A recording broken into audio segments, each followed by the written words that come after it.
I spent most of last week standing on a plateau. Just a level 20-something nobody, shoulder to shoulder with a sea of mechanical husks. Bots. It felt like thousands of them.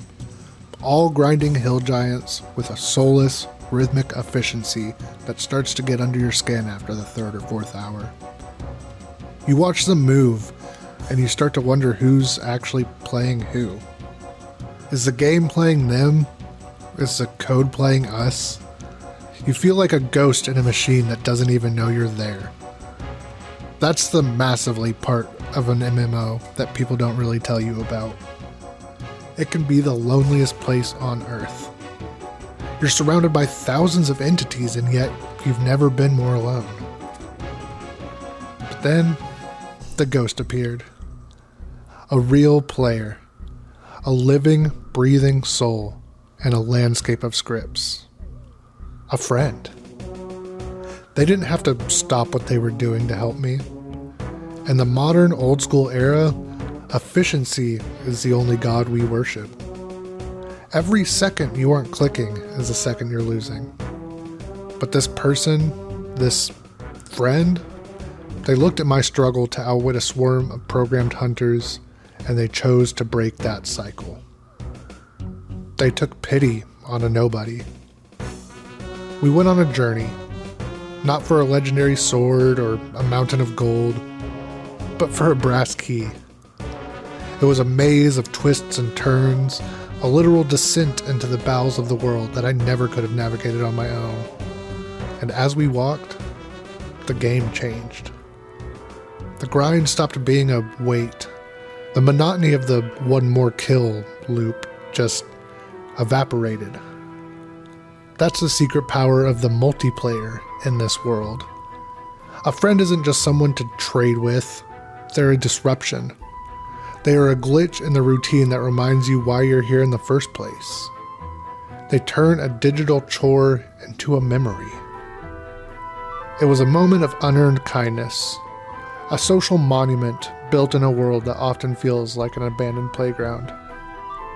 In that moment, Gielinor wasn't just a collection of pixels and quest markers. It was real. I wasn't just another level 20 account with bad gear. I was important. I felt like a hero in waiting. For a few minutes, the machine had lost, and the humans had won. But the tragedy of the adventurers that we can never stay on that plateau. The nobody, he has a schedule to keep. There is no time for friends when there is a dragon waiting in the distance. There are quest points to be earned. The socialization was a beautiful detour, but the grind is a jealous master, and it was time to get back to work. The Black Knight's Fortress. Even saying the name out loud, you expect a certain weight to it. This is the seat of power for an elite order of dark warriors. The shadow that looms over Falador. I went into this expecting a mission impossible or at least a gritty dungeon crawl. But instead, the game demanded that I don the most ridiculous outfit I've acquired yet. I'm standing here in an iron chain body and a bronze medium helm. Obviously not for protection, but as a costume. It's a wardrobe that feels equally mocking as the sabotage that was about to occur. As I stood outside those obsidian walls, the cold reality finally set in. True infiltration in Gielinor doesn't require a grappling hook or a silenced crossbow, not even high-level agility. It requires a hole in the wall. And a cabbage. It's hard to describe the specific way the magic just evaporates in that moment. You're in the middle of what should be an epic saga, a pivotal moment for the kingdom, and it's suddenly reduced to a grocery run. The Black Knights, the supposed elite guard of the Dark Empire, are defeated not by some master blade or a powerful spell, but by a lack of basic food safety. I was suddenly and jarringly taken out of the experience. I didn't feel like a spy or a saboteur. I felt like an unpaid intern at a failing catering company. You walk through these halls expecting a challenge, expecting the elite guards to be elite. But they're just standing there, posing no real threat, just like the rest of this quest. The dialogue wasn't funny, it was just flat. The stakes felt hollow because the world felt hollow. You're in a fortress of dark nights, and you don't even have to draw your sword? Even the puzzle of the ladders and the hidden walls was a joke. A series of clicks that required no real thought, just a little bit of walking. I realized then that the Black Knight's fortress isn't a quest about courage or strategy. It's a quest that kills the tone. It's the sound of the narrative flatlining. I tried my best, I really did, to find something that I enjoy about this quest. A hidden joke or a bit of lore, just some reason to care. But it just left me with this hollow sense of needing something more. It makes you realize that in this world, sometimes the dark empires are really just empty rooms filled with people waiting for a salad. I wanted to get back to the Gielinor that I knew and loved, so I set out looking for the next thing to do, and that's when we found him.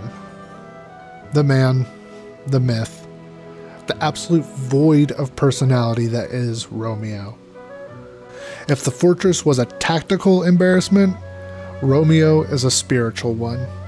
He stands in the center of Varrock Square, the literal heart of the world, and he begs for help because he has the emotional intelligence of a wet plank of oak. He doesn't know where Juliet is. He doesn't know who she is half the time. He's a man who wants the reward of a tragedy without the inconvenience of the grief. We call him a love-struck fool, but that's far too kind.